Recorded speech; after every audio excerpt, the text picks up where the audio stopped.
తాకట్లో ఉన్న మీ బంగారాన్ని విడిపించి ఆ రోజు ఆన్లైన్ రేటుకి కొంటాం. Sharma gold company.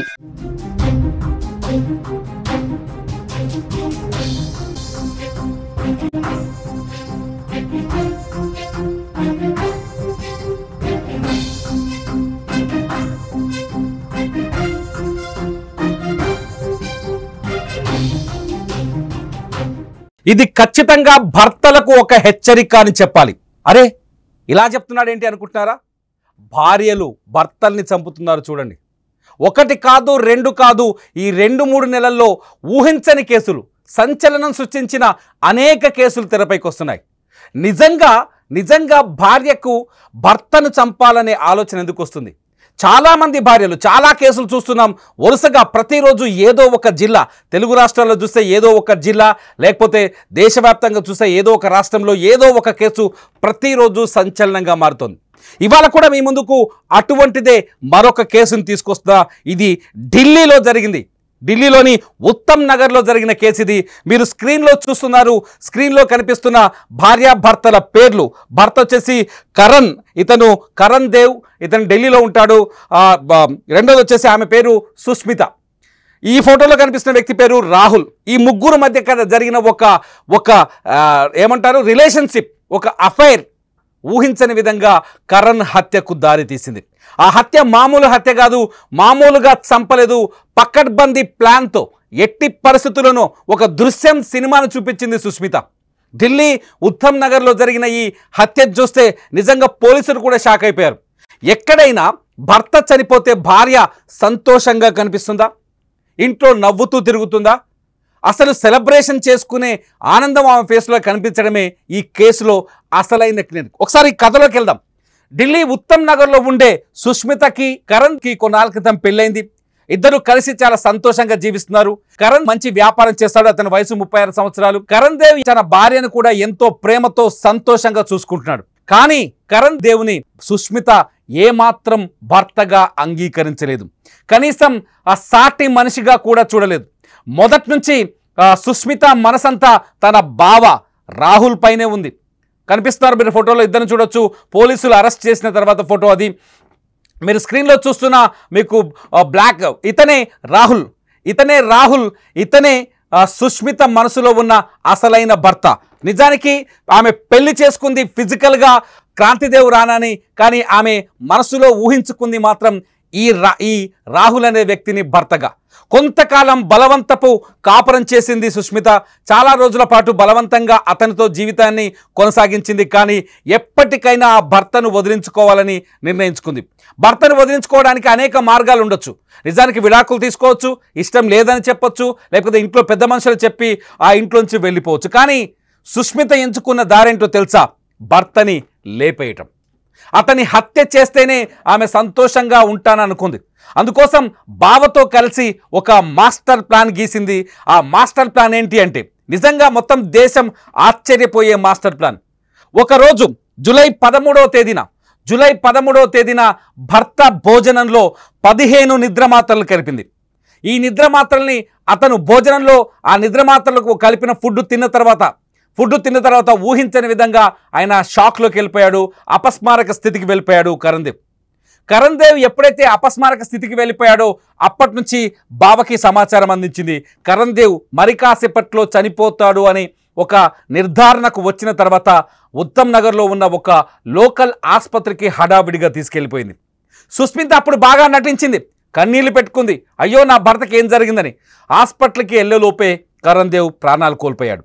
ఆసుపత్రిలో అప్పటికి అతన్ని కొంచెం చివరి క్షణంలోనైనా డాక్టర్లు వస్తారు. ఆసుపత్రిలో అతన్ని కాపాడే ప్రయత్నాలు చేస్తారు. ఏం జరిగింది అని వైద్యులు అడిగితే సుష్మిత చెప్పిన సమాధానం ఏంటో తెలుసా? మా ఇంట్లో యాక్సిడెంటల్లీ కరెంట్ షాక్ కొట్టింది. ఆ కరెంట్ షాక్ కొట్టడంతో మా ఆయన అక్కడికక్కడ కుప్పకూలాడు. నాకేం జరుగుతుందో అర్థం కాలేదంటూ ఏడుస్తూ, దొంగ ఏడుపులు ఏడుస్తూ డాక్టర్లకు తప్పుడు మాటలు చెప్పింది. డాక్టర్లు ఆసుపత్రికి వచ్చేలోపే కరణ్ దేవ్ చనిపోవడంతో మాకు తలనొప్పి ఎందుకని చాలాసార్లు మనం ప్రైవేట్ ఆసుపత్రుల్లో చూసాం. ఈ పాయింట్ని ఇక్కడ సుష్మిత తనకు అనుకూలంగా మార్చుకుంది. ప్రైవేట్ ఆసుపత్రికి తీసుకెళ్లేలోపే చనిపోతే వాళ్ళు ఎటువంటి కేసుకి ముందుకు రారు. చనిపోయారని చెప్పి వెనక్కి తీసుకెళ్ళమని చెప్తారు, లేకపోతే గవర్నమెంట్ హాస్పిటల్కి వెళ్ళమని చెప్తారు. కానీ సుష్మిత కూడా ఈ విషయం తెలిసి చాలా తెలివిగా డాక్టర్లు చెప్పిన మాటను ఏదైతే ఆసుపత్రికి వెళ్ళలోపే చనిపోవడంతో డాక్టర్లు వాళ్ళు కూడా ఆసుపత్రి యాజమాన్యం కూడా ప్రైవేట్ ఆసుపత్రి యాజమాన్యం కూడా డెడ్ బాడీని గవర్నమెంట్ ఆసుపత్రికి తీసుకెళ్ళండి అనే ఒక ఉచిత సలహా ఇచ్చి వెళ్ళిపోయారు. ఈ పాయింట్ని సుష్మిత తనకు అనుకూలంగా మార్చుకుంది. డెడ్ బాడీని గవర్నమెంట్ ఆసుపత్రికి తీసుకెళ్లకుండా నేరుగా ఇంటికి తీసుకొచ్చింది. అప్పటికే కరణ్ చనిపోయినట్టుగా కుటుంబ సభ్యులందరికీ సమాచారం ఇచ్చింది. దీంతో బంధువులంతా తీవ్రమైన రోదన కన్నీళ్లతో ఇంటికి వచ్చారు. సహజంగా జరిగేది అదే. ఎక్కడైనా మన ఇంట్లో మనిషి చనిపోయాడంటే ఫస్ట్ అతను ఎలా చనిపోయాడనే పాయింట్ని కొంతవరకు తెలుసుకొని అతని మృతదేహాన్నో అతని ఫోటోనో చూస్తే మనం దుఃఖాన్ని ఆపుకోలేము, బోరున విలపిస్తాం. కుటుంబ సభ్యులంతా బోరున విలపించారు, తట్టుకోలేని పరిస్థితి. దీంతో ఈ ఎమోషన్ని తనకు అనుకూలంగా మార్చుకుంది. ఇంట్లో కరెంట్ షాక్ కొట్టింది, కరణ్ చనిపోయాడు, అయ్యో నా భర్త నన్ను వదిలేసి వెళ్ళిపోయాడంటూ మళ్ళీ డ్రామా ప్లే చేసింది. ఇదంతా అయిపోయింది. కరణ్ అంత్యక్రియలు ముగిశాయి. కరణ్ డెడ్ బాడీని ఖననం చేశారు. కరణ్ డెడ్ బాడీని పూడ్చిపెట్టారు. వాస్తవానికి ఖననం చేసిన తర్వాత ఈమె సుష్మిత మోహన్లో ఊహించనంత ఆనందం కనిపిస్తోంది.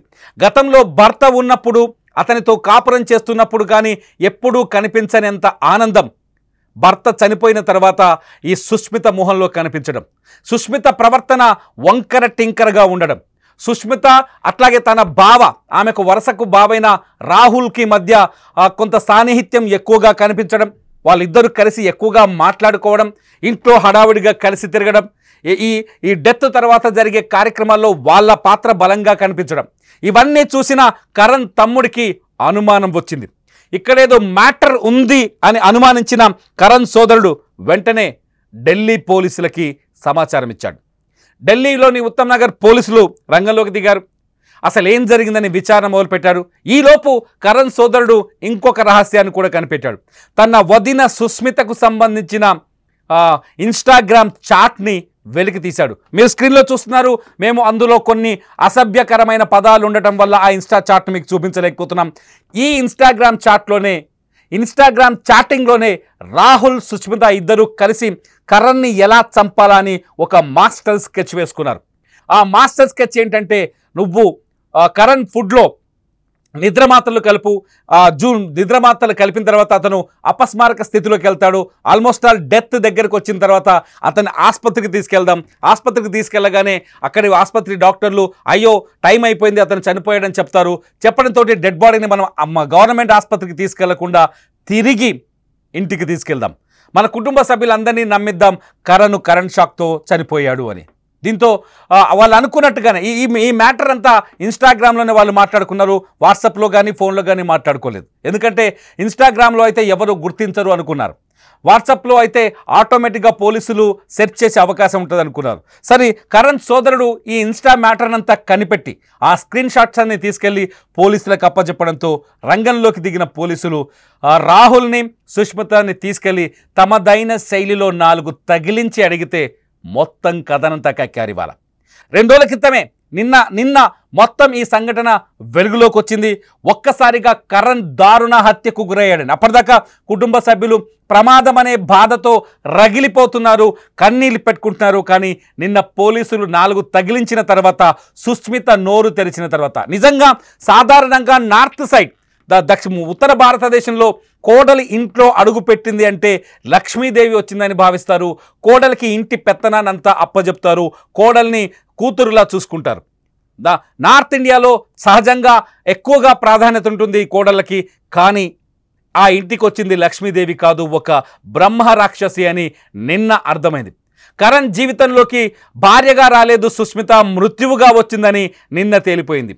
భర్త లావుగా ఉండటం, భర్త బిజీగా ఉండటం, భర్త తనకు నచ్చినట్టుగా లేకపోవటం, తన బావ చాలా అందంగా ఉండటం, తన బావతో ఎక్కువగా రొమాంటిక్ ఫీలింగ్ ఉందని ఫీల్ అవ్వటం, ఈ కారణాలతోనే కరణ్ని చంపినట్టుగా సుష్మిత పోలీసుల ముందు అంగీకరించింది. కేవలం బిజీ అయిన భర్త, లేకపోతే లావుగా ఉన్న భర్తని వదిలించుకోవడం కోసం, అట్లాగే బావతో ఏర్పడిన వివాహేతర సంబంధం ఈ హత్యకు కారణమైన బయటపడింది. మొత్తం చిట్టా అంతా లాగితే ఆ తర్వాత రంగంలోకి దిగిన పోలీసులు ఒకసారిగా ఏదైతే డెడ్ బాడీని ఖననం చేశారో అక్కడికి వెళ్ళి కరణ్కి డెడ్ బాడీకి మరోసారి పోస్టుమార్టం చేశారు. పోస్టుమార్టంలో సుష్మిత చెప్పిన మాటలన్నీ, కన్ఫెషన్లో సుష్మిత చెప్పిన మాటలన్నీ నిజమయ్యాయి. అతను పాయిజన్ ఏదైతే నిద్ర మాత్రలతోనే చనిపోయాడని తేలిపోయింది. దీంతో కథ మొత్తం బయటకు వచ్చింది. అందుకని నేను చెప్తున్నాను, మీ స్క్రీన్ పైన చూస్తున్నారు, భార్యలు భర్తల్ని చంపేస్తున్నారు, జాగ్రత్త అని. ఒక్క సంఘటన కాదు ఇది ఒక్క సంఘటన కాదు. మేఘాలయలో మనం చూసాం, సోనం రఘువీర్ భర్త రఘువీర్ని పెళ్లి చేసుకున్న 6 రోజులకే మేఘాలయలో తన భర్తని, అంటే మధ్యప్రదేశ్ ఇండోర్కి చెందిన సోనం హనీమూన్ పేరుతో భర్తని మేఘాలయకు తీసుకెళ్ళి అక్కడ సుపారీ ఇచ్చి అట్లాగే తన ప్రియుడు సహాయంతో అత్యంత దారుణంగా భర్తను చంపేసిన సంఘటన గుర్తు చేసుకున్నాం. అలాగే మన మహబూబ్ నగర్ జిల్లా నాగర్ కర్నూల్లో కూడా భార్య ఐశ్వర్య తన భర్తని అత్యంత దారుణంగా తన ప్రియుడు సాయంతో చంపేసిన సంఘటన చూసాం. వరుసగా ఇలాంటి ఇన్సిడెంట్ చూస్తూనే ఉన్నాం. అయినప్పటికీ కూడా మళ్ళీ ఇటువంటి సంఘటనలు పునరావృతం అవుతూనే ఉన్నాయి. నిజంగా సోషల్ మీడియాలో కూడా కొన్ని మీమ్స్ వస్తున్నాయి, సోషల్ మీడియాలో కొన్ని షార్ట్స్ తయారు చేస్తున్నారు క్రియేటర్స్. దయచేసి అంటే ప్రియుడు ఉంటే దయచేసి నన్ను చంపొద్దు అని భర్త వేడుకుంటాడు, అటువంటి మీమ్స్ కూడా తెరపైకి వస్తున్నాయి. అంటే సమాజంలో ఈ వివాహేతర సంబంధాలు ఎంత దుర్మార్గమైన పనులు చేస్తున్నాయి, ఎంత సమాజాన్ని ఎంతలా నాశనం చేస్తున్నాయని చెప్పడానికి ఈ వరుస సంఘటనలే నిదర్శనం. మీరేమనుకుంటారు? ఎందుకంటే మన ఇంట్లో కూడా ఆడవాళ్ళు ఉన్నారు, మన ఇంట్లో కూడా పిల్లలు ఉన్నారు. మనం కూడా అంటే జీవితంలో ఏ భర్త అయినా భార్యను మాత్రమే 100% నమ్ముతాడు, ప్రతి భర్త భార్యను మాత్రమే నమ్ముతాడు.